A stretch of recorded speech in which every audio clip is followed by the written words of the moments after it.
Delaware in the building. Y'all ain't ready for the Delaware takeover. Y'all not ready for this unique style and creativity that everybody in the world wants to see. Nas and Jay is bringing it, and everything they bring got that Delaware swag. Hey everybody! Hey everybody! It's a beautiful June day. Yeah, it's perfect outside today, I must say. It really is. Yeah. Happy Pride Month.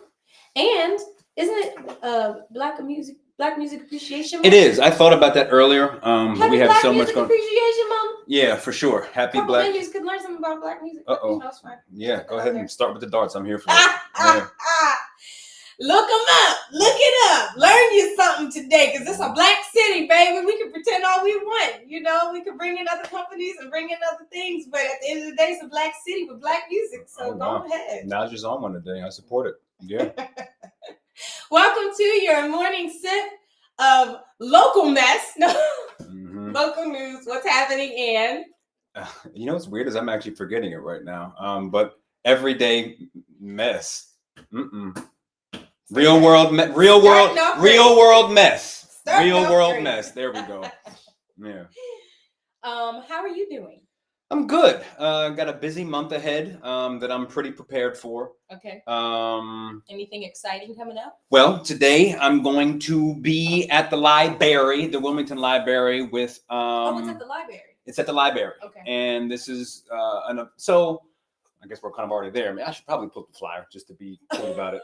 But this is an event that's being kind of spearheaded by Ty Mathis. So I'm going to show you guys this. Is he like Wilmington's resident, like hippie? There we go. It gives me hippie vibes, and I love it. Oh, he is. This is the event, the Gift Connect Music Festival, June 3rd. So we'll be there from 4 to 6, and you see everybody on there. So yeah, to your point, Ty is definitely the local black hippie.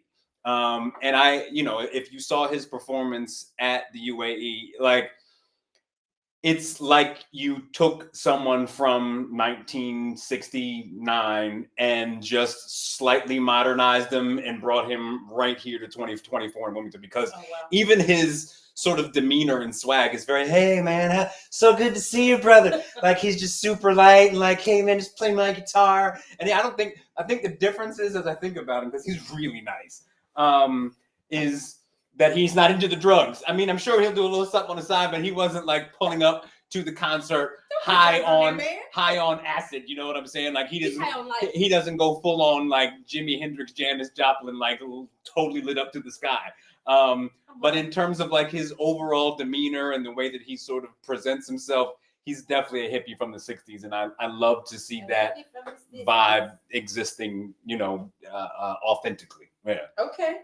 All right. I also want to point out that last Halloween, I was Jimi Hendrix. And I remember that. That was good. That picture, and I looked very much like Ty Mathis at the time. That's funny. Yeah. No, and he's even like tall and skinny. He's got the whole thing. It's hysterical. I'm like, twin. Yeah. Where have you been? Yeah. Okay. Well, you gotta ask how I'm doing. How are you doing? Oh, well, I am now recovered from my emotional roller coaster having an 11-year-old. Yes, congratulations. Yes. Happy birthday, JB. Absolutely. We have survived 11 years. Me as a parent, her as a child. It's only going to get rockier. Trust me, as someone who works directly with that age group. Yeah. Oh, Lord. Real quick, make sure you listen back to the replay of this episode on Thursdays and Saturdays at WJBSradio.com. Delaware's own Grown Folks Radio. They have an uptick in followers and listeners. I would like to say that is because of Naj and Jay. So send your marketing money our way. Not a chance that it's because of us. We're going to give credit to her dad for good marketing. The Sweet Friend Shine Soul Opera Radio. You know what I'm saying? Like, no. So I just want to point out that I will say this. My dad had a successful run as my manager, because look at me now. Right.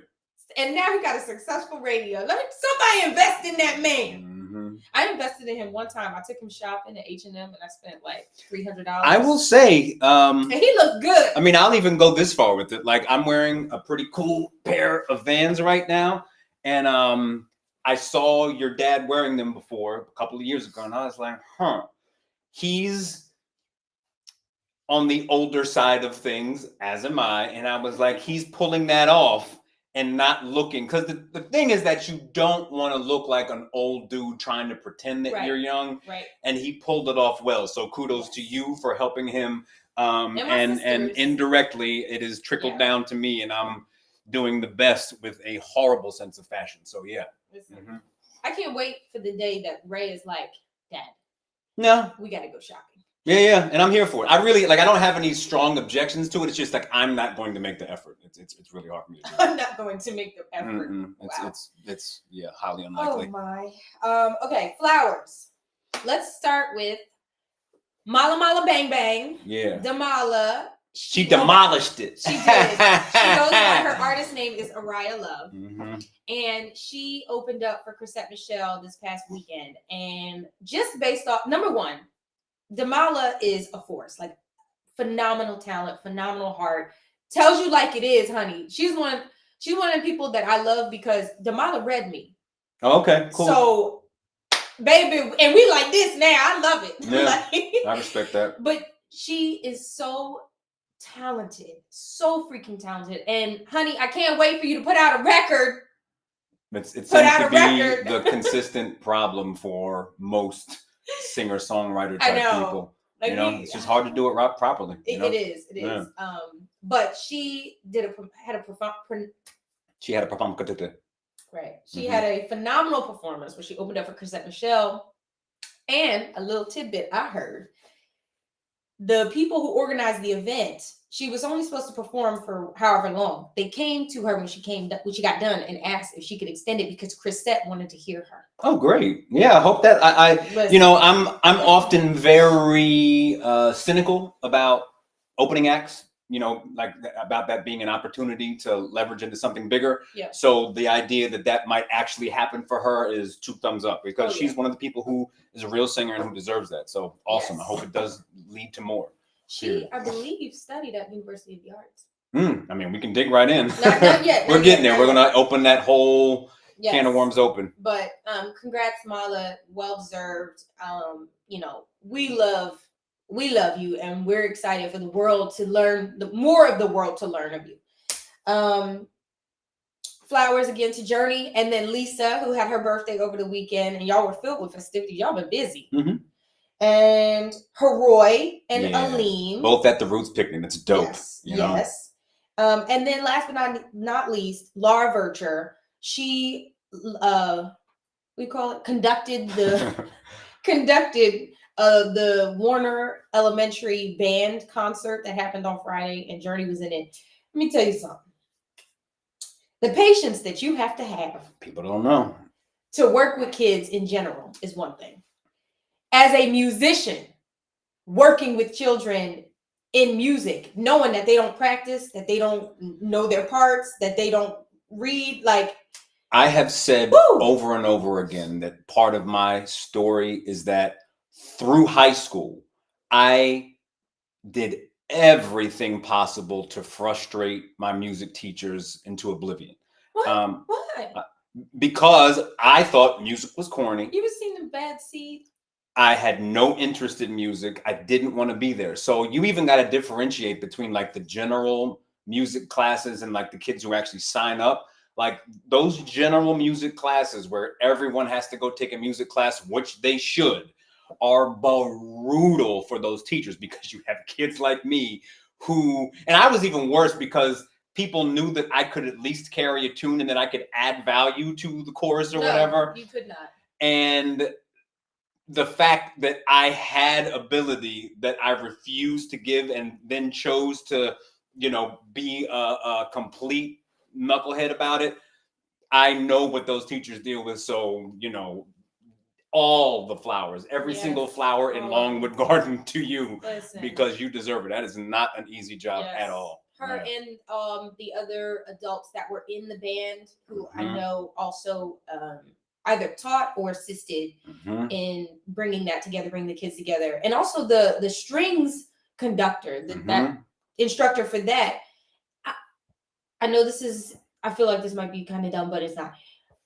So they had kids who were playing the violin. And I did not know that they had a violin or a string section. Oh, wow. Yeah. After school program. After Right. school. That's a big deal, actually. And it's a really big deal that they have a string program. Yes. And he opened with talking about how it looks so good on college applications and stuff, and just like the benefit of it. Yeah, so we're going to already have a conversation about the value of arts. And I'll be honest, the strings, my mom was a string player. She went to school for cello. And not going all the way into it yet, but the value of learning how to play a string is high. Not only because it forces like, people don't realize that when you're playing a string, and specifically not just the guitar, but like a violin, a cello, those traditional string instruments, you're training your brain to do really high level stuff, because not only are you having to develop the sort of facility to move quickly and accurately with your hands, but because there aren't frets on those instruments, you have to be absolutely razor sharp perfect with your hand placement. So that kind of coordination is really high level brain stuff. And it's just a good activity for any human brain to take on. So that's just one piece of the value of music and strings specifically. So yeah. Well, I thought that was pretty interesting. Yeah, it's really great, actually. Yeah, there was one little girl who dressed up. I don't know how to describe it outside of, she looked like a brown girl rock string player. I love that. Like her edges was done, and her braids was done. She had a cute dress on and sandals, and she played. And I was like, okay, girl. I want to repeat, like, it's really a big deal that they have a string program, because that's one of the things that gets cut for a lot of different reasons. Yeah. So the fact that they have that is a really big deal. Yeah. So it's great. Laura and all instructors, all the teachers and stuff, because the school year is winding down. Thank you. Thank you. For sure. And I'm praying for the parents who don't know what to do with their children during the summer, because I know what I'm doing with mine. Yeah. Okay. HB 17. Okay.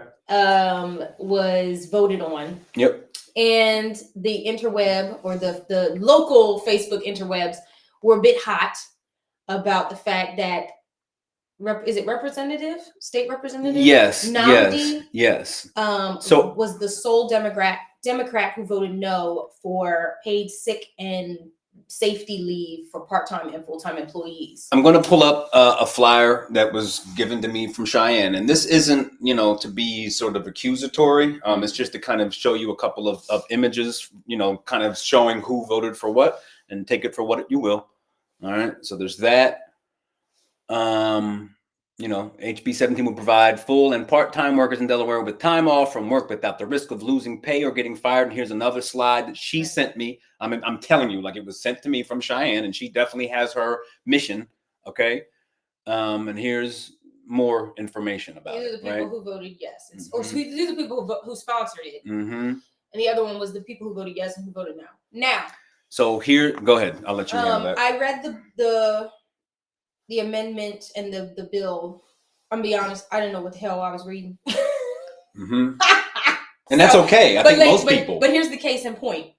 Going back to the water bill thing, what I learned, and I'm still learning, is that, and I'm gonna say this, and I mean this I'm giving grace. I'm giving grace.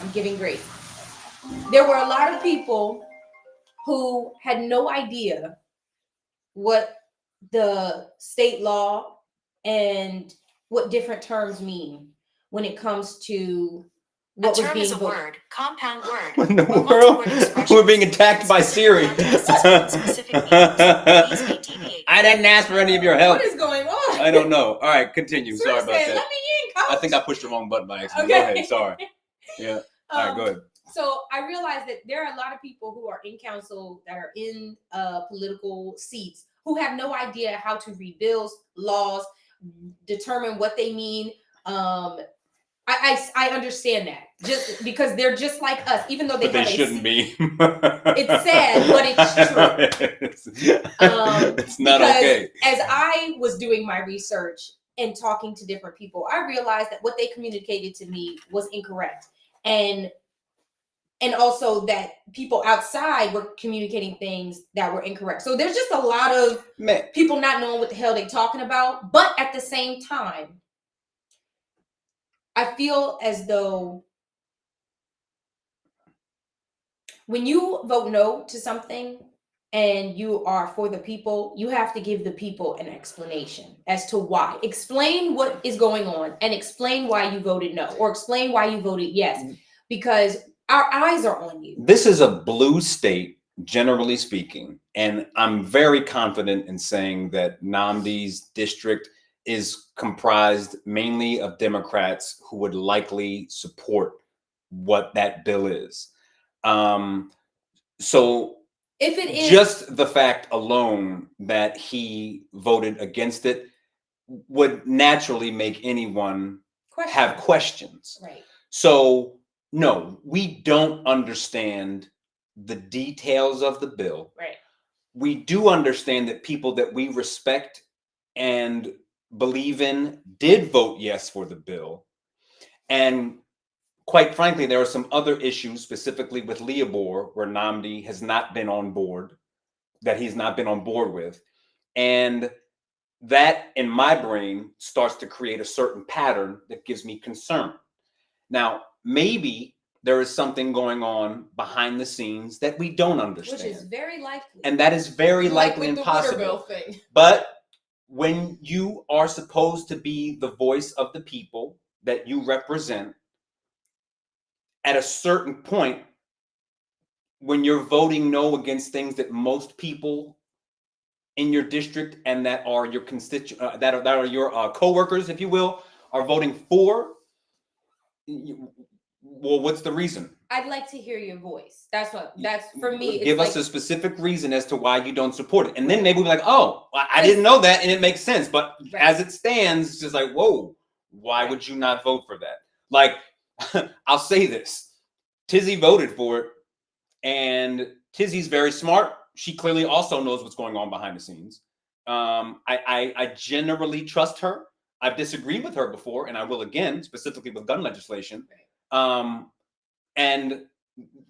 you know, I'm trying to understand these things, and we don't understand, which is why communication and which is why, what's the word?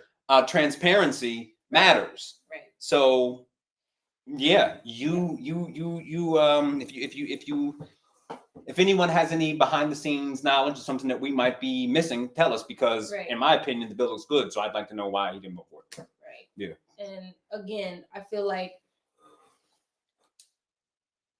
so someone said to me that you have to do your own independent research.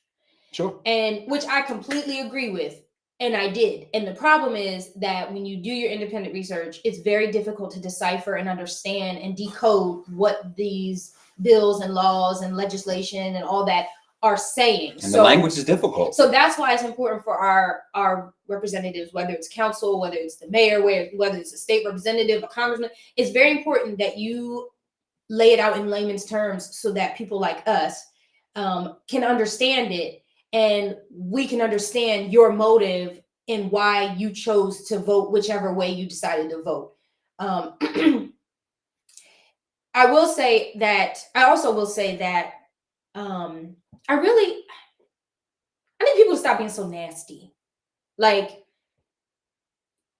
though I understand that you have to shake some shit up sometimes, right? But you don't have to be nasty in how you do it.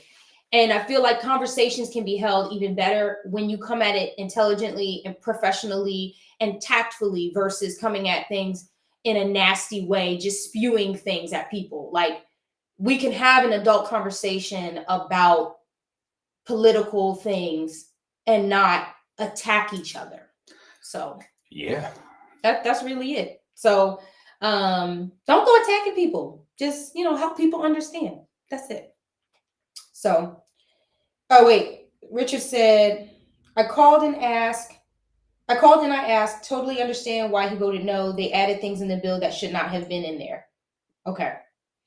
So we will, do again more research to find out what it means and go from there. And I implore y'all to do the same. Like, when you're upset about something, don't just leave it off. Don't have Facebook be your blanket and that's it. Like, dig deeper, get into the sheets, the mattress of the matter. Yeah. And like Richard said, he call, email, Facebook message, DM, something. One of the benefits of being in Delaware is that these politicians are very accessible and a lot of them will respond to you. But you have to question these things. It's literally, part of your civic duty, if you will. Yeah. Because then you can't go complaining about something and you didn't do the work on your end to find out why something bothers you or why something is the way that it is. So yeah, there's that. Thanks, Richard. Thank you for chiming in. Okay, DCAD and U of Arts. You want to? Okay, so I'm gonna be completely honest with you. I only knew of DCAD.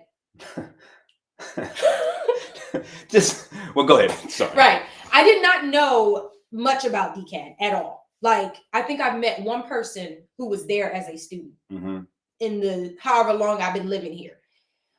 University of the Arts, funny enough, I actually Sam's daughter went there. DCAD? Okay. I actually had a scholarship to go to U of Arts, but I backed out. I had a scholarship to go to Berklee College of Music to this point. Not a scholarship, but I got in. Okay. And I backed out because it was too expensive. Okay. Go ahead. I just got scared. No, but this is part of the point. It was too expensive. Even literally 20 years ago, it was too expensive. So yeah. But Ishmael attended for a year. Jonathan went. And here's the thing. Ishmael said that he dropped out because he said basically he wasn't learning anything, that he couldn't get in the streets of Philly doing gigs. I'm friends with tons of people who have graduated from there. Roy, didn't he? Don't know. Maybe it was Temple, but go ahead. My friend Kingsley, a couple other people who attended and loved the school, but I can tell you, majority of the people said that they didn't get anything out of it. Like, all of their success from their art has been on their own. And I can appreciate that. Yeah. As someone who really, like, if I could just kind of do what I wanted all the time and didn't have to worry about sort of paying bills and working, I would be always in school. I'm someone who likes classes. Like, I would be fully getting like a PhD in photography right now if money wasn't an issue and if time wasn't the issue. So I'm a big supporter of traditional education, and even so specifically in the arts. I mean, my training as a composer has been very helpful for me as a musician. But specifically with music, once you start to change things over into jazz, jazz has become much more of an institution over the past obvious 100 years, to the point where there are specific things you can do to train yourself. But you also have to remember that, like Miles Davis, that won't be on the screen, but like Miles Davis, he got into what's the big school in New York, the big classical music school in New York. I can't remember the name of it. I'm tripping right now. He got into Juilliard, but he quickly dropped out of Juilliard to basically learn jazz in the streets. You know what I'm saying? That's the same thing that some of these University of Arts players do. And there's a value to both, but it does, ask the question, how valuable are these classes? Because at a certain point, considering how expensive it is, just that thought alone, and knowing how much of a loan you're going to have to take out, and the likelihood of you being a, $100,000 a year musician and $200,000 a year musician is unfortunately very small, even if you're super good. So it begs the question, like, well, then why am I going to pay $100,000, $200,000 for this education if I Right. can't recoup it within a reasonable amount of time? So I want to get this out of the way before we get into the meat of the DCAT situation. Mm-hmm. I feel as though, specifically for University of the Arts and DCAT, what have those schools done to make sure? Now, when you go to a regular institution, not an arts-based one, there are a plethora of job opportunities, Mm-hmm. and they start you from freshman year, Mm-hmm. throwing those opportunities at you, and have investment. You have from, a clear from certain companies. pathway to Right. work. When it comes to art schools, from what I've heard, and again, I did not attend either, but I know so many people who have, and the same theme that I have heard is that I just went and did classes, and then they dropped me off, and that was it. I mean, even at Berkeley College of Music, a lot of the really great musicians from there don't graduate, you know? So what I keep hearing is that it was more beneficial for you to get out and gig than it was for you to spend all that money and go to class, and then that was it. And here's the thing. The time in a practice room going through all of those scales and doing that sort of grunt work, if you will, just the hard work, the boring work for some people, is really important. Yeah. But do you need to pay $5,000 to do that? when I can buy, like, I literally started by just buying a basic theory book and teaching myself the basics. You know what I'm saying? So for me, that's the thing. The schooling provided structure for people. That's what it does. And if you don't need structure and you're a structurally sound person like Jay, you're good. And to this point, in addition, so let me be clear, because it really does, as I'm thinking about it, speak to the issue, and part of the issue, I should say, is I got into Berkeley. I was doing all of the FAFSA stuff, and I was adding up the numbers, and I was like, oh, hell. And here's why I'm a fortunate brat. My mom worked at University of Delaware, and I was able to take those classes there for free. So I was like, why would I spend thousands and thousands of dollars when I can come back home, humble myself, and take my classes at UD for free? If UD weren't for free, I likely would have just not gone to school for music, and I would have taught myself and just taken that route because the cost. So do you feel as though your degree in music has benefited you? Yes. Okay. But I could have gained a lot of that knowledge on my own if I was highly disciplined. Okay. But the way that again, highly disciplined. To the point where J. Joseph Taylor handed me a bunch of books that he has from Berkeley when he was studying. Himself. And I read through those books myself and gained a lot of knowledge. So Okay. it really is at a point where it's like, you know, school is too expensive. School is valuable, but not if it's costing you money that's going to leave you broke for literally decades. And the way that they set up it defeats the point. Like they coming for you in the grave. Yeah, right? So you have to offer me something that's highly valuable. And then if I'm paying you $200,000 for my education or $500,000, I better come out. Otherwise, it literally does. It doesn't make sense if you can't. And that's the thing. And even with you know, medicine. I was about to say it's getting harder and harder to justify that, but at least you can guarantee a certain income. There's going to be a job that allows me to get by, right? You know, and to pay back my bills and make a healthy living. But I can't guarantee that with a music education. And to be and here's the thing: to have a career in the arts is by chance. Typically, like to have a legit job that pays your bill is by chance because there's unless you're a music teacher, unless you're an educator. I'm trying to find another job. You could be like a director of music at a orchestra or something. Like it's very hard to find jobs within the realm of art, even with visual arts, unless you're an educator. And that's the thing. And that don't everybody want to be an educator. I know for a fact I don't want to teach nobody. I love working with kids. You will never find me being a classroom I want to teacher. teach adults. Yeah. I don't want to teach myself. Mm-hmm. So I think the rising costs of education is killing education in general. I read that for both DCAD and University of the Arts, enrollment was down. Yeah. Which, I mean, It's if you too don't have expensive. people enrolling, you can't get sponsors, you can't get investors, you can't pay teachers. And so here we or are professors in a highly artsy part of the world where you have major institutions folding. Yeah. And you have students who are having the rug pulled out from them in the middle of their education after having people losing jobs. And it's really messed up, obviously.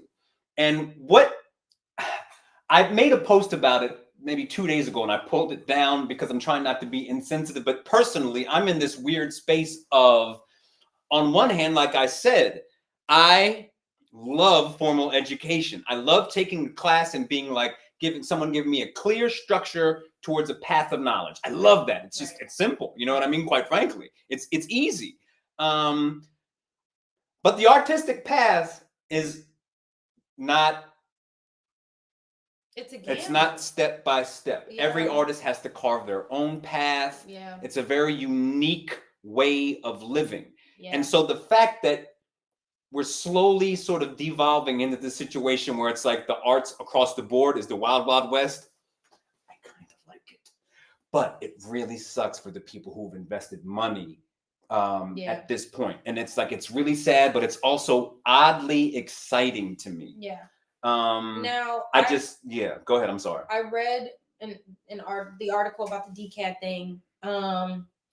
And about basically they don't have the money to fund another year. I also read that they received quite a bit of money for assistance, and that kind of is where it was left. I don't know what that means. I don't know if they mismanaged the funds. I don't know if they just didn't have enough funds. I don't know what it is. And so let's dig all the way in.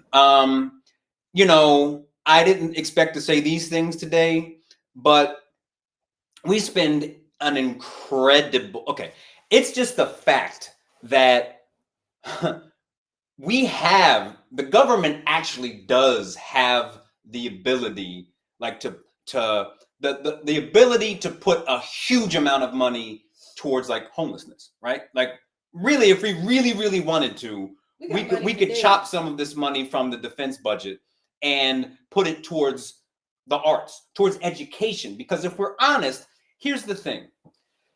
If we really expect greatness from our community and from our citizens in the United States of America, education really is fundamental. Like I'm a strong believer in education. And if your country is making it really difficult for you to acquire an education, if it's cost prohibitive and only for the rich people, that lets you know where the real values of your country are being placed, because it is certainly possible to use federal dollars to make it way easier for the average person to acquire a legitimate education. And the fact that you don't see that money going where it could is telling. And that's where it, for artists, leaves us to work independently, to figure out things on our own, which is great in one regard. But the structure of an institution does have value that I think we should be propping up more. Yes. I'm trying to find the post, but I can't. There was someone posted the article, and like there was a slew of whatever. It was a bunch of comments about how sad they are and how disappointed. So y'all know we did an interview with Aleem yesterday night when he did his exhibit there. Y'all know how he feels about it. We had no feelings towards. We had no knowledge. We had no knowledge of what was going on until we got there. And again, my understanding or my knowledge of DCAD has been like zilch, zero. But I do know what I've read. I do know what I've heard. And I don't want to talk about the negative. What I do want to talk about is a comment in particular that was on Aleem's page. about how there is no single institution that is dedicated to uplifting and showcasing Wilmington visual artists. And that is I think the sort of fundamental sadness about the loss of DCAT, not just the fact that someone's saying that they didn't kind of play their role properly, but also now you have there's not a dedicated art school in Delaware that can really grow our local homegrown artists, and that's important. I will say I do raise a question to that comment, because y'all know over the last couple of years, me and Jay have been immersed in the visual art scene. And I feel like we've encountered a few different locations that has dedicated itself to allowing visual artists to showcase their art. One being Soul Chris Farm. White, Soul Farm and Chris White Art Gallery. And Comeback. Yeah, and then the MKT Gallery. Mm-hmm. Like those four, like we are always showcasing visual artists. Now, how they find them, no idea. What the qualifications are, no idea. But I think here's where I feel there's a lack.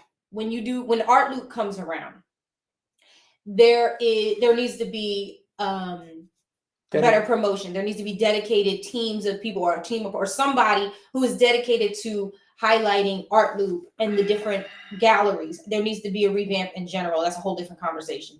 But I feel like we need to make sure that we're showing up for artists, not just on Art Loop. That's the other issue, is like Art Loop, there's an uptick. Everybody wants to show up for the opening each month, and then forgets that entire month, that artist has their artwork in that gallery, and nobody is talking or going to see it the way that they should. Go ahead. I have two general thoughts about that dynamic in general. I said general twice, I think. Mm-hmm. On one hand, and it's somewhere in between, I love the idea of artists coming together independently and putting everything on their own backs and making it happen with complete freedom and independence. That's a beautiful ideal, right? Right. At the same time, we have government and government dollars that are supposed to be given towards the arts, because at a certain level, they do believe that arts matter. Yeah. So then, in as much as I'm literally the last person to ask for financial help with my art, why wouldn't we reach out and be like, hey, can we please get some real money behind Art Loop? You know what I'm saying? Mm-hmm. As an example. And I don't know where that in between is, because I made a post maybe a day ago, whatever, saying, how would you convince somebody who doesn't really care about the arts to give you some money? And a lot of people were like, nah, I wouldn't even ask for this. It's a waste of time. And I get that. But at the same time, I gotta read that comment. Mm-hmm. That somebody, hold on. How would you, okay. Oh my God. Why isn't it working? Okay. Ask them what they love. Defecate on said thing. Oh, De Niro. Take picture. Submit to exhibits. Mm-hmm. No, that was really, really, really funny. Bobby De Niro is as funny and smart as they get. I said no, he didn't. Yeah, it was a wonderful statement. It got right to the point in a really backwards kind of savage way. I was like, oh my God.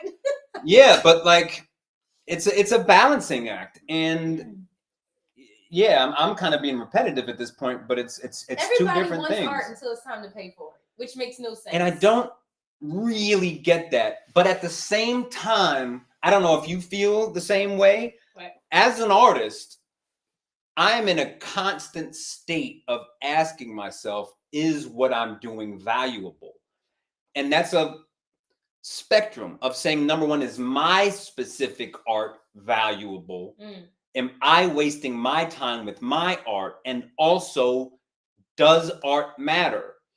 Like, and I know that it does, and I know that mine does, but it's always like, does it really? If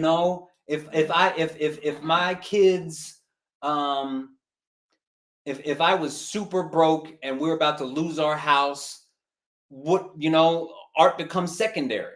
It's like, well, you're going to do whatever you have to do to first pay the bill. So then but it's not that simple. And I believe that art is like the highest form of sort of human expression, and everyone has an artist in them. But it's not simple. But I'm always asking myself that question, like, does this actually matter? Is it valuable? And how can I really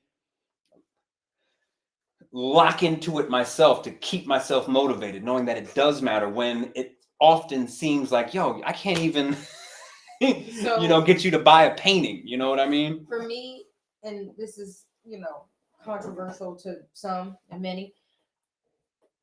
Yes, art matters. And of course, right? When you are refusing to live by society's rules and throwing yourself at your art 1,010 toes down, then it becomes what feeds your family. And unfortunately, but here's the thing, the problem like, trust me, it can happen. There's Sexy Red, nigga, it can happen. Yeah, but that's a whole different thing. But yeah. By doing that, you are throwing out society's rules and regulations, and that is the difficult part, because no one else is going to do that. No one else is going to live by that. So you're always going to be the odd man out, and it's going to be uncomfortable and painful, and you have to be willing to be uncomfortable and in pain. Yeah, it's a difficult road. It is, that I've been blessed to be able to walk. But it's a very complicated and difficult road to walk. And yeah, that's all I can say. So our beloved Nataki is doing an exhibition where current students of DCAD are going to be able to showcase and sell their art at the end of the month. We'll talk about that once we get closer to it. And we're interviewing her on Wednesday along with the student from DCAD. So be on the lookout for that, because it's going to give you a lot more insight into that situation. Yeah. So I wish everyone the best, and I hope that something great comes from this, because it is a shame. With every loss, I always feel like there's a potential to come back stronger. Yeah. And that's where I get this odd sense of hope about these things, because there's always opportunity. Always. It's like, if we are, I would just love to see these institutions closing turn into artists coming together to band together. Seriously, I really mean that. To organize in several different ways and just create a strong, dope, high quality community of artists across the board. And it's always possible, but I don't know exactly how to get there. I also want to add this little tidbit in: visual artists, musical artists feel the exact same way. There's no single entity in this town that is focused on showcasing and uplifting local artists. CCAC. I'm just saying. Yeah.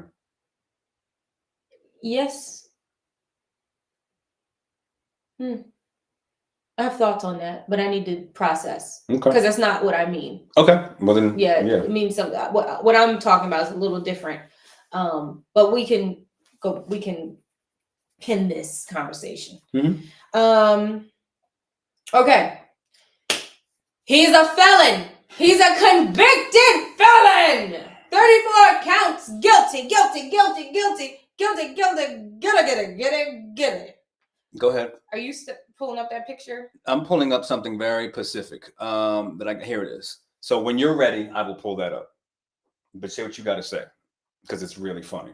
I wanted you to pull up the thing I sent you. Which one was that? The one. This is one of the responses. Wait, which one is that? That Van Lathan. I can just read it. Yeah, I didn't get Van that Lathan posted this from a Trump supporter. Mm-hmm. Black people don't cheer for this. Oh, you didn't send me that, but go ahead. Got you. Donald J. Trump is Nelson Mandela. Donald J. Trump is George Floyd. Donald J. Trump is Trayvon Martin. Donald J. Trump is Breonna Taylor. Donald J. Trump is every black person unjustly convicted under the democratic system of justice. You're cheering on his arrest, but the same system that targeted you targeted him. Remember that the next time Democrats make you jump up and down about an officer kneeling on a black guy's neck. What are your thoughts on that? What the hell is he talking about? What the hell? I'm pretty sure y'all have seen the reaction videos of the Trump supporters outside the courthouses and stuff. And child, I'm trying to be careful with my words so as not to offend people, but baby, actually, I'm gonna put this stupid one first. is as stupid does. Hold on, this is the best one. Stupid is as no, don't look at this. I'm gonna pull it up on the screen. Look at it here and tell me what you think. All right, I'm gonna continue with this because this is to the point. Are you ready? Go ahead. All right, here we go. Why did you do that? Why are you like this? Why are you like this? Why are you like this? Because he's going to that point, right? And here's another one of my favorites. Because this is what we're dealing with. You ready? You ready? You ready? Go ahead. Oh my God. Yeah, these are literal things that I have seen on the webs. I said this to Jay a couple days ago. My issue, put all the politics aside and who you're gonna vote for. My issue with Trump and the Trumpsters is that everyone is so willing to be violent and completely go They will say that you guys will riot. The Constitution. And the fact that January 6th is not a day of silence, is not a day, like it should be treated like 9/11. These hoodlums stormed the Capitol. Someone died because they were angry.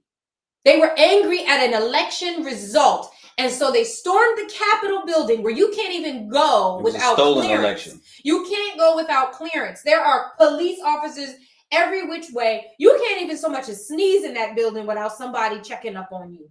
And you telling me they stormed the Capitol, killed somebody, and it's not a day of reflection? Listen, dude. And this is because of Trump, and he continues to incite violence. I don't care about no policies he may have done. He may have, brought that changed the country, blah, blah. F all that. The fact that you are willing to allow people to act violently is the problem. When violence is becoming okay, that's when we should be worried. That's the issue with this election. That's the issue with Trump. That's the issue with people who support Trump, is that you are okay with violence. Whether you're black, white, Mexican, Asian, Indian, the fact that y'all okay with beating somebody's ass up because they don't agree with you on something, instead of having normal conversations as adults, as professionals, y'all want to fight. Y'all want to shoot people. Y'all want to beat people up. So basically America has become gang territory. Well, y'all tore up the whole city of Wilmington when George Floyd. Y'all tore it up. Y'all destroyed the whole city. So you can't say that we're the only ones that are violent. There's a part of me that wanted to slap the crap out of you just now. Mm-hmm. So here's the thing. Just specifically with this trial, I am no angel. Couldn't be less of one, right? I'm far from perfect. And I understand that everyone does bad things. But the idea that this guy, who factually had a porn star jump off while his wife was pregnant, and then... Is that his baby? Huh? Is that his baby? Who? Melania's son. I think so. Yeah. But like that in and of itself is absurd.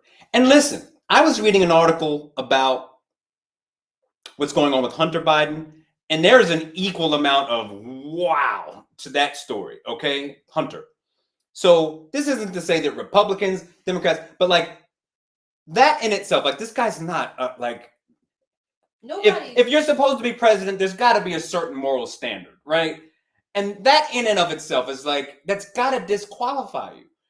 And my understanding is that with this case specifically, there actually was someone on the jury who was like known to be a hardcore sort of conservative conspiracy theorist person, who also at the end of the day, when presented with the facts, 34 times. Not one not guilty. Not one not guilty. So at a certain point, between that and the rigged election ideas, it's just absurd to deny what the situation actually is. On top of that, the fact that every time something doesn't go his way, every single time, there is never any grace. There is never any grace and you know what? I understand. Never. It's always a tantrum. It's always nasty, spitting fire and beating.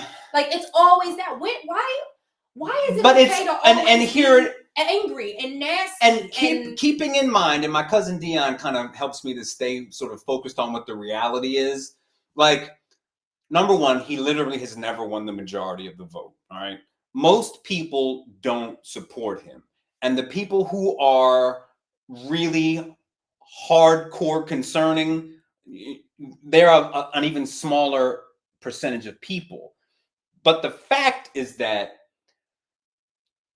you never see, like, I have deep concerns with Biden, but there is no person I have seen riding around with a giant Biden flag in the back of their truck, willing to risk anyone's life for Biden. Like, yeah, I'll vote for him because I feel like this is a safer, There was you no know. one like that with Obama either. Like, black people had every reason to be super over the top for, like, just to go crazy. Like, we had every reason to be like, I'm gonna get my Obama hat and flag and, you know, be willing to smack anybody in the mouth who talks trash against Obama. That was our moment to prove how crazy we are.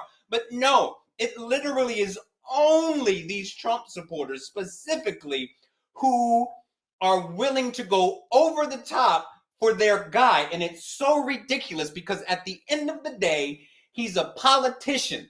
Like, he's nothing special. And the weirdest thing about it to me, and I haven't ever actually said this, is like, as someone who got really heavy into like guns and Second Amendment rights and that kind of stuff, one of the unifying, you know, opinions across the board with these people is like, we can't stand New Yorkers because they are so anti-gun.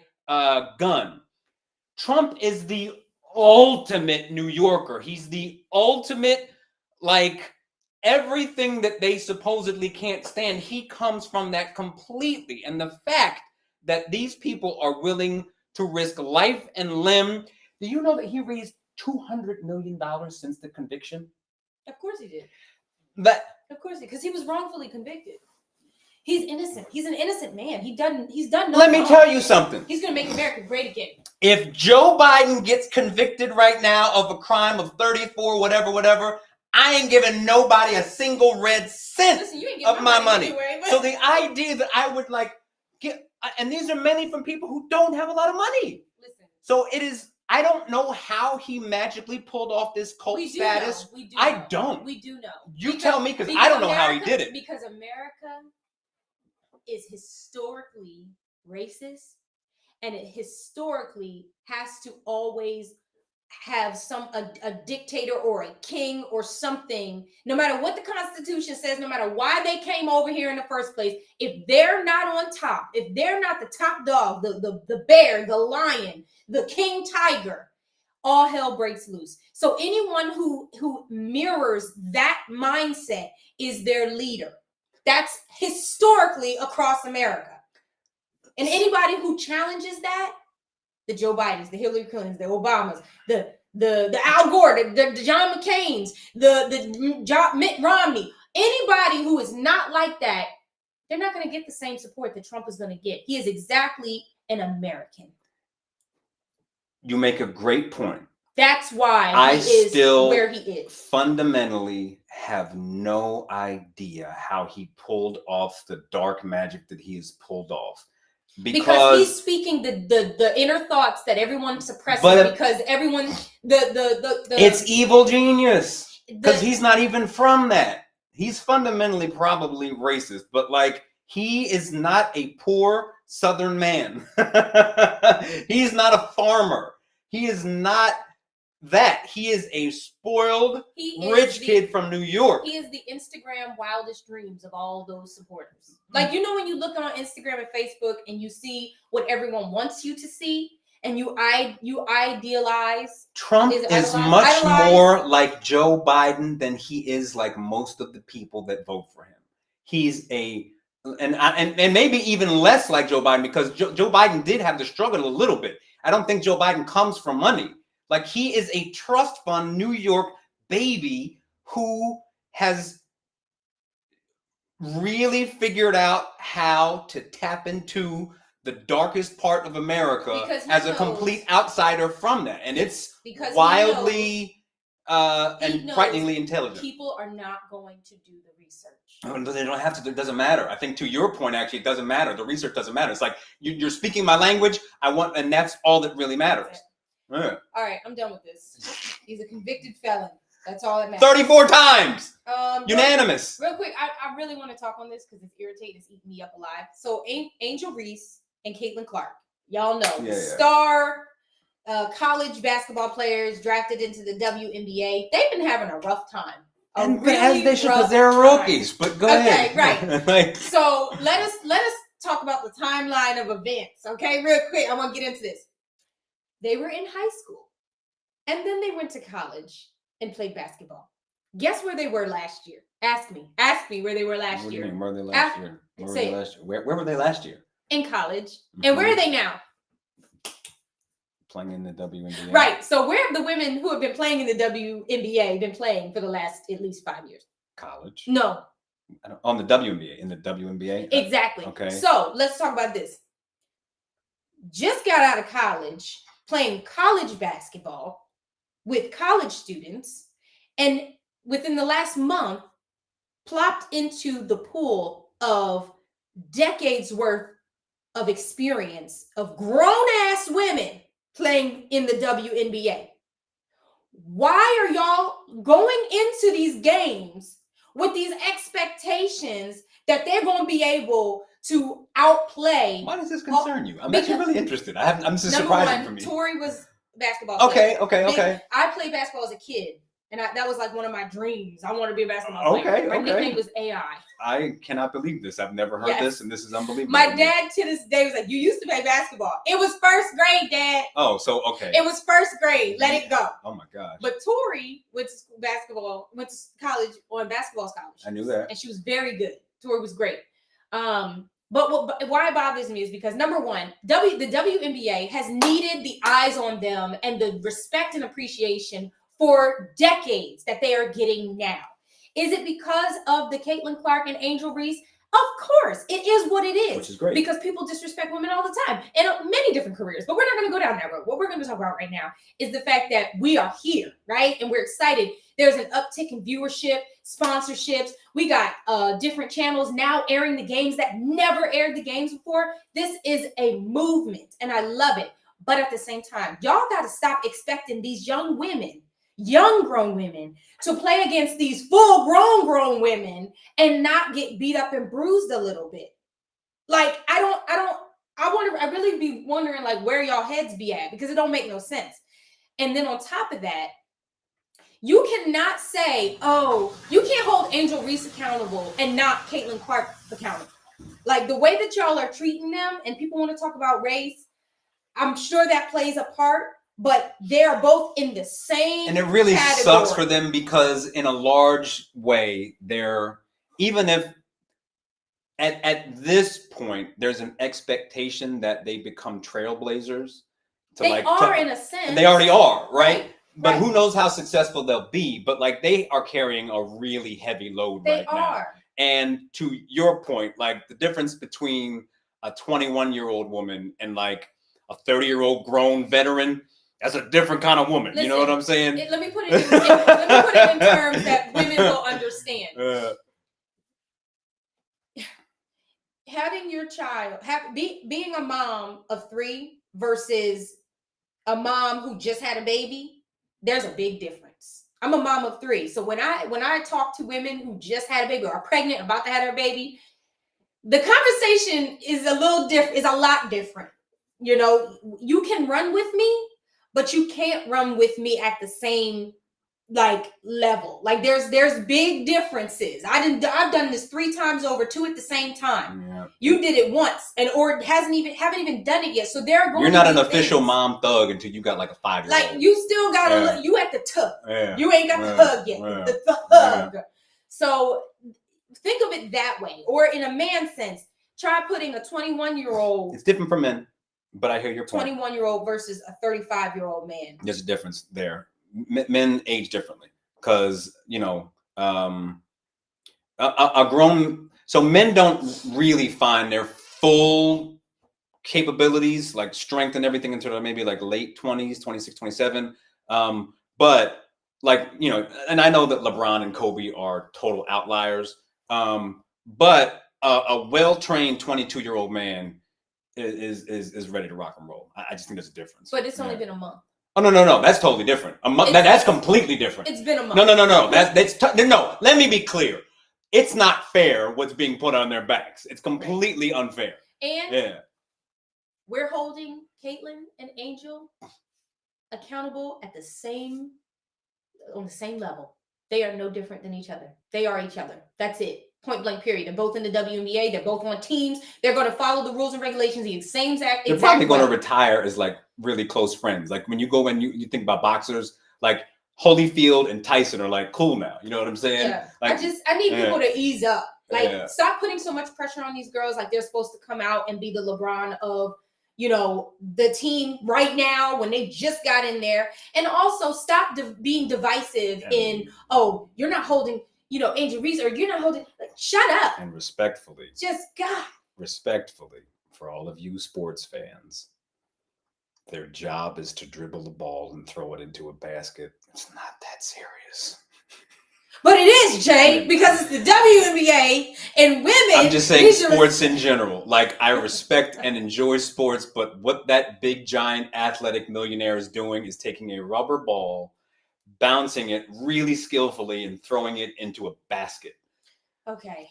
All right. So, yeah, there's my rant. Sorry. I've been following, and it's funny because I'll call Tori and I'll talk to her about it, and she'll be like, why do you know what matters? About this? The teacher who's teaching your child how to read. But what do I know?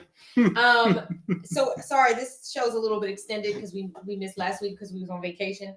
I want to throw this in there. So Eminem dropped a song called Houdini. It was funny. It's not even that good of a song. It's just funny. Right. And I think he had like a record or something because he doesn't typically drop music. So like this was like one of his highest streamed songs or whatever. But one of the lines that everybody is upset about is the Meg Thee Stallion shot at the feet reference. That's literally what he's been doing for 20 years. So the reason why people are upset. So we got one side, people are like, oh, he wants to do a feature with her. And the other people are like, nah, dig deeper. He talking about shot at her foot. Yeah, he's literally trolling you. The people who are talking about the shot at the foot thing are angry because, here we go. You ready? Yeah, listen, overanalyzing. He's trolling white man, culture vulture, coming at a black woman. And, why is it that people can talk about Cassie and be supportive of her, but Megan was literally shot in the foot?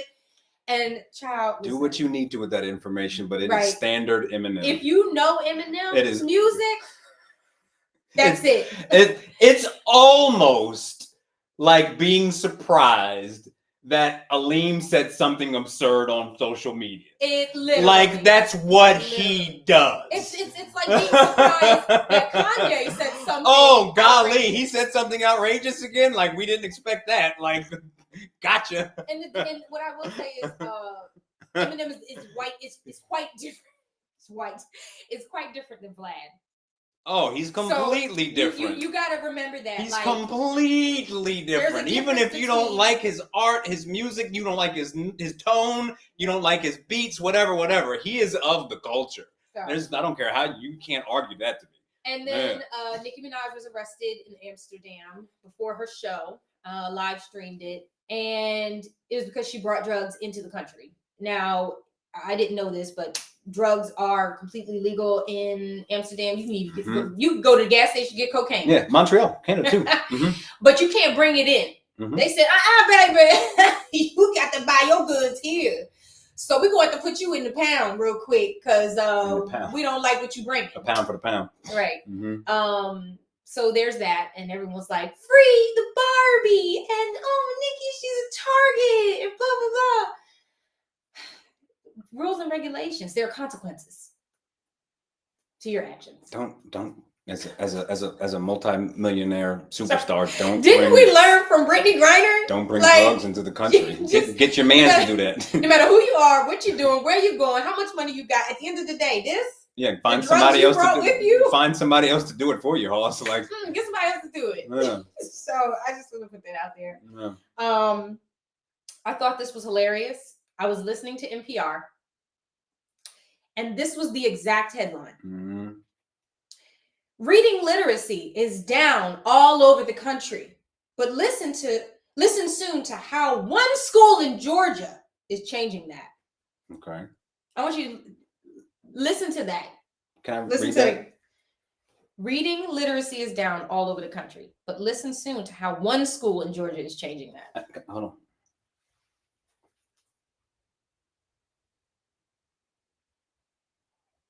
Right. Me and Journey were sitting there listening to it, and she goes, "Only one school, right?" But one school cares about reading. But that's not. But I get it. That's funny. But what? Yeah. What in God's name? But I just want to say back to our Trump thing. Reading literacy is down across the country. That tells you a lot. Just want to put that out there for people, for political things. Just put that. Reading is fundamental. So. Also, teachers don't make enough. So. Also, prom is not a wedding. Prom is not a wedding. Prom is prom. You get them a little limo, get them some sparkling cider, take a picture with their sunglasses on, out front your house or at a little park.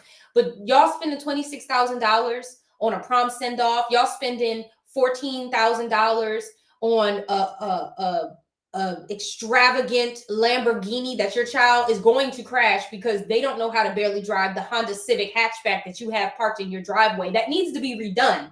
And instead of you doing that, you're spending $10,000 on your child's prom hair that's going to last one night because you're going to sweat it out. I read a meme that said, essentially, if parents would put as much effort and money into their child over prom season as they do over their regular education, we'd have much much stronger kids. Listen, and teachers would be in a much better position. What set me off was the 5th grade prom that a school had, and it was this little girl, she was 9, and her dress was fitted with a mermaid tail, and she was like this. No. It tells me. Number one, it tells me that something happened to you as a child. Something made you think that you needed to do this for your child because something happened to you or didn't happen to you when you was a child. Because there's no way in hell that I'm going to send my 9-year-old looking like a grown-ass woman to a prom, a kid prom, a school dance where they can't even play music that cusses. Why are we doing this? And on top of that, that money that you're spending on your child, do you have a college fund or so here's the thing, a 529 plan, you can either use it for college or you can cash it out tax-free. Have you set that up for your child? Because if you have $26,000 to send them off to prom with, what other money you got for them when they come back from prom? If they decide not to go to college, do you have something do you have a down payment for a house that they can live in so that they can pursue their dreams and do something? Do you have college money so that they're not scrambling for book money or food money when they're hungry and their and their friends are in the dining hall and they can't afford it? Like, what are you doing for your child to set them up outside of prom? Because prom is not the end of your life. Prom is not your funeral. Prom is not your wedding. How old are you when you go to prom? 18. The typical life expectancy for an American, is 85? So they got how many more years to live? And you focus on this one event and you spend $20,000? What is wrong with you? What is wrong with us? You're on fire right now. I've had some time to reflect about some things. And because Journey turned 11, I don't know what it is, but I've really been thinking about her future and the twins' future and my future. And I'm like, what are the things that are truly important? You know, where do I want to go in my life? Where do I want them to go in their life? What do I want them to be influenced by? You know, and I look around and I'm looking at all this dumb stuff. It's just dumb. I mean, I agree. So, the kids should enjoy their prom. My dad got me a limo. My friends rode in it, a bottle of sparkling cider. Celebrate for sure. We took pictures in the park behind my house. All of us lined up. My godmom bought my dress. It was $380. It was gorgeous. It was, but I wore that just for pageants. The other thing is I was a little different because I did a lot of pageants and talent shows, so I upcycled my dress. But and my sister's dresses, because I ended up wearing their dresses to some things too. So my family was a little bit different, but you want to spend a little money on the dress to make your daughter feel special because her grades are good and she's done well, do that. She didn't get pregnant before graduation, go and get her that dress. Get them a little limo that is chaperoned, you know, make sure they got, you know, some sunglasses and cute pictures and get their nails done. But all that other stuff, the maybe even a barbecue. I've seen that where you do the barbecue and the pictures out front and y'all do the reveal with the backdrop. Great. But everything else, I really need y'all to get your priorities together, because I also see that the same people who do that, same ones who are not taking care of their home, busted cars, need their teeth done, their child, the other kids is struggling, your hair ain't done, shoes too small. Like, let's get out of the world of impressing Instagram and Facebook and going viral and focus more on our right now in the moment life, because priorities is really getting messed up. And we're gonna leave on something funny. We gotta tell what's going on this week. Yes. All right. I want to show this video first. Okay. So let me load up. Keep talking. This video popped up on my timeline and had me crying. Mm-hmm. Okay, crying. This man showed up to court. Driving. Ready? Go ahead. Assistant Public Defender Natalie Tate for Mr. Harris, who should be present via Zoom. Mr. Harris, are you driving? Actually, I'm pulling into my doctor's office, actually. So just give me 1 second. I'm parking right now. Wait.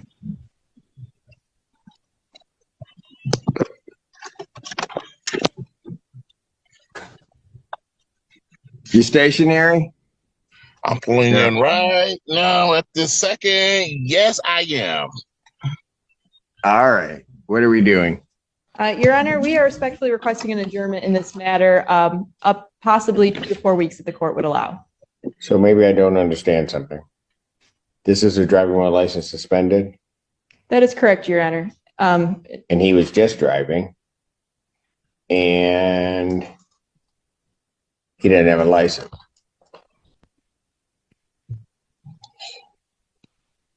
Oh. Is with the charges, Your Honor, yes. No, I'm looking at his Yes. record. He doesn't have a license. He's suspended and he's just driving. That is correct, Your Honor.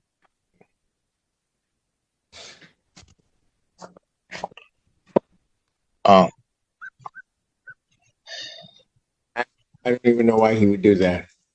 So defendant's bond is revoked in this matter. Defendant is to turn himself into the Washington County Jail by 6 p.m. today. Failure to turn himself in will result in a bench warrant with no bond.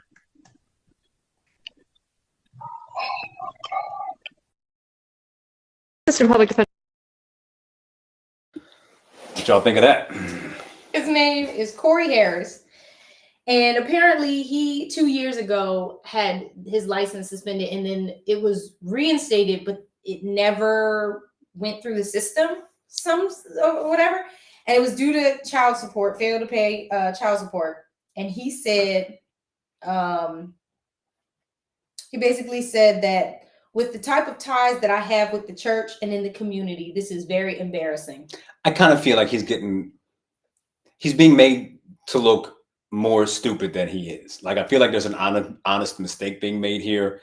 It's really, really funny. I don't know though, because you have to be in court for a suspended license. Right. Like, you know why you're going to court. They send you paperwork prior. Yeah. So you like, oh, I'm gonna catch him on Zoom. Yeah. While I'm driving. Because you're not supposed to be on the phone when you're driving. Yeah. That's the law. Like, hands free. So yeah. it was the look. I'm trying to for help me. the guy out. It was the look for me, and then the lawyer, you could tell the lawyer was just like, oh my God. Yeah. So I got to admit that in as much as it's really stupid and I kind of feel bad for the guy, I really do feel like that is something that I would do. That's kind of the stupid part of my brain. So I guess I can relate because I do goofy stuff like that. Like this basic, like, how did you not think about that? That is, I can empathize with that part of his brain. I don't know how else to say it. So it's really stupid. I was screaming. But I was like, this is not happening. For some reason, I could see that being me. I don't know why. Because I just do things very... But here's the thing. Yeah. He says, I got ties to the church and the community. I don't want you at my church, and I don't want you doing nothing for my community at this point. Because He's panicking. And he knows the judge is black, so like if I pull the church and the community, and the judge was like but it's almost humorous, like right. Like he doesn't seem like a bad guy, right? You know, like he's just a dope. Like what are you doing? Like you're not gonna give him you're not gonna throw the book at him. Like it's just like what are you doing, my God? Like bruh. Okay. So I just wanted to leave y'all with that because I thought that was hilarious. Let's go through what's happening this week because we outside, y'all. It's nice out. Yeah. Legs is out. Also, I just want to put this out there. I heard that the sundresses ain't sundressing this year. I'm going to just send you over to Rainbow for a couple cheap, cute dresses because sundresses is what makes the summer for the women's. So, girl, go get you a little $14 summer dress from the Rainbow. If you need it, go get the little belly binder thing that go under it. Popping, honey, because it's that time. Okay, and they got flip flops to match. Okay, putting that out there. All right. So what do you have first? Science Saturdays. Science Saturdays at Hagley Museum. Saturday from 11 a.m. to 3 p.m. And this is going to be happening also on June 29th and July 13th. Keep going. Yep. West Side Wednesdays. West Side. Get rewarded for supporting small businesses every Wednesday, June through Labor Day. Mm-hmm. I'm going. And Wilmington. Oh wait, no. Summer Nights at Hagley. Yes, Summer Nights at Hagley from Wednesdays, 5 p.m. to 8 p.m. at Hagley Museum. What goes on with those? Is they giving you details? Okay, that's cool. Yeah, but you should go there. You should go.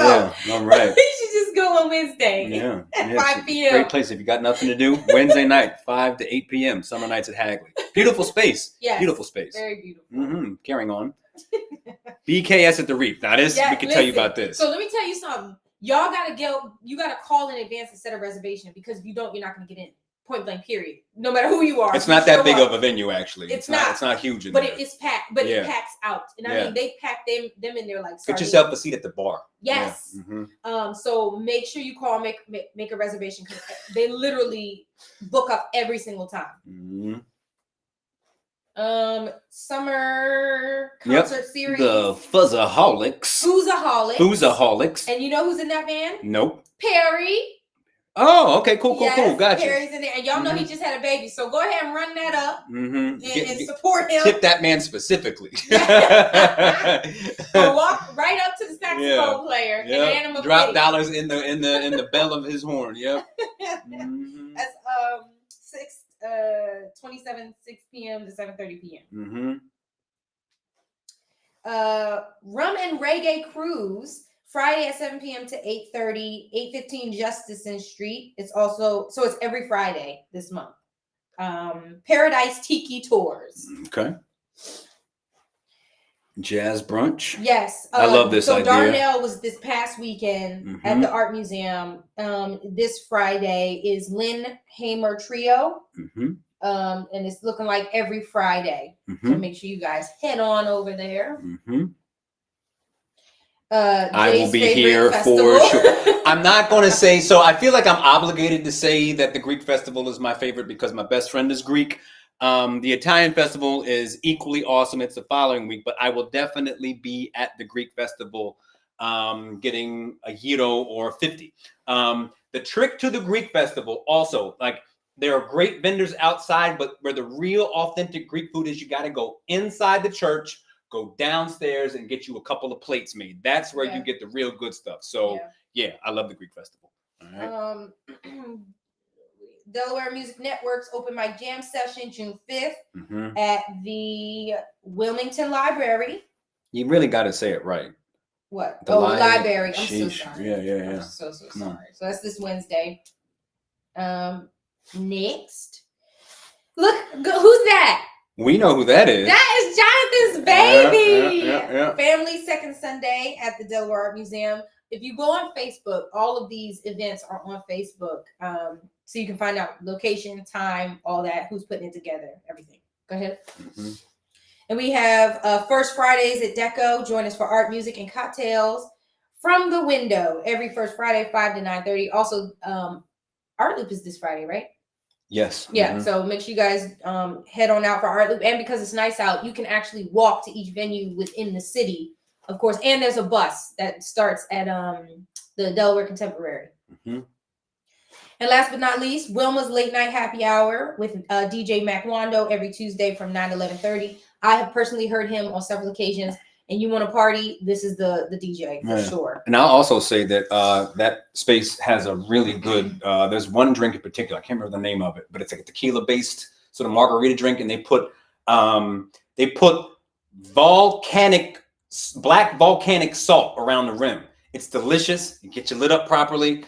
So that's a good space to go to for sure. Yeah. And once again, proving to you all that there's plenty to do in our city and state if you so choose to get out and about. Yes. So thank you for watching. We love you so much. Hope you have a wonderful week. And we will see you. Oh, I have to say this.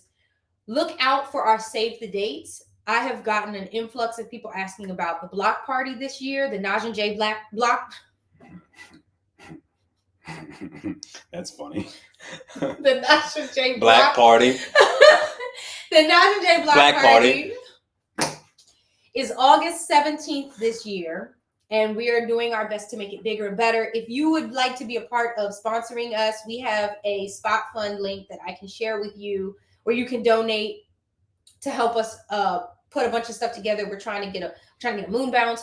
We're trying to get DJs and as well as a live band, maybe additional performers.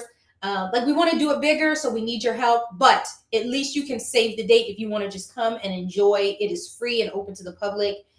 So I will be posting that later today, if not tomorrow, later today or tomorrow, of the date and time. And we're very excited. We got a lot of great things coming this year. So August 17th, the third annual Najin J. It'll be third. Yeah. Third annual Najin J Block Party. It's we've got a busy summer coming up. We think about it. So, we really do. So, and if you are interested in helping out with the block party and planning and what's going on and the running of it, hit me up, because I do have a couple people who have hit me up saying they want to help, and I would truly love that. So outside of that, we love you so much. We love our city. Thank you for watching and supporting us. It means the most, and we'll see you outside.